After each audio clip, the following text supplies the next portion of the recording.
पास धमकी आती है छोटी छोटी चीजों के लिए कि आपको जान से मरवा देंगे। भी बोल रही हूँ, अगर किसी भी खिलाड़ी को कुछ भी होगा रेसलिंग में तो प्रेसिडेंट देश जो हमारे रेसलिंग प्रेसिडेंट है वो जिम्मेदार रहेंगे, हमारी फेडरेशन जिम्मेदार उस चीज की। पे हम 4 महिला खिलाड़ियों के साथ में फिजियो जाना जरूरी था या अध्यक्ष जी का जाना ओलंपिक विलेज में जरूरी था। उनके साथ में जो हमारी विनोद जी सेक्रेटरी हैं उनका जाना जरूरी था। हम सच पे जिंदा हैं, हम सच्चे हैं, तो आज हम यहाँ पे खड़े हैं। जिंदा रहने को कुश्ती है और कुश्ती हमें वो करने नहीं दे रहे हैं। मरने हमारे पास एक ऑप्शन है, मरना है। तो मरना है तो कम से कम भला करके तो मरे। जरा गौर करिए इन बेटियों के आंसुओं पर, इनकी सिसकियों पर। ये वो बेटियां हैं जिन्होंने अपने खून पसीने की मेहनत एक करके देश को गौरवान्वित किया है, देश को गोल्ड मेडल दिलाकर पूरे विश्व में भारत के नाम इतिहास रचा है।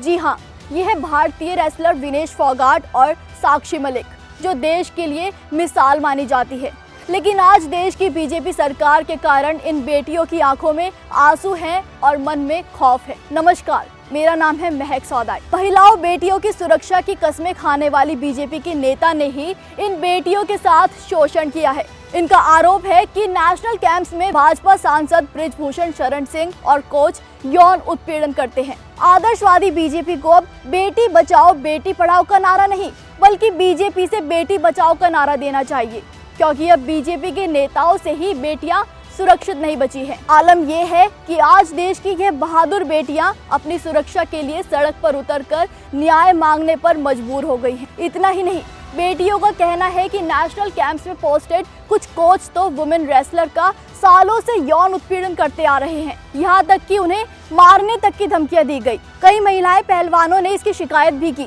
लेकिन किसी ने नहीं सुनी। अपनी जिंदगी और करियर को दांव पर लगाकर बजरंग पुनिया, विनेश फोगाट, साक्षी मलिक, संगीता फोगाट, सरिता मोर, अमित धनखड़, सुजीत मान, सोमवीर राठी, राहुल मान जैसे तमाम देश के अनमोल रत्न आज कुश्ती छोड़कर अपनी सुरक्षा के हक के लिए इस कड़कड़ाती ठंड में दिन रात सड़क पर गुजारने पर मजबूर है। लेकिन अब तक कोई नेता इन्हें सुनने तक नहीं आया। हैरानी है कि इतना सब होने के बाद भी देश के प्रधानमंत्री जी के द्वारा भी देश के पीड़ित खिलाड़ियों के प्रति कोई संवेदना या प्रतिक्रिया भी सामने नहीं आई है। इससे ज्यादा शर्म की बात देश के लिए क्या हो सकती है भला? आखिर ये किस नींद में भाजपा सोई है कि अपने ही नेताओं की हरकतों से अनजान है?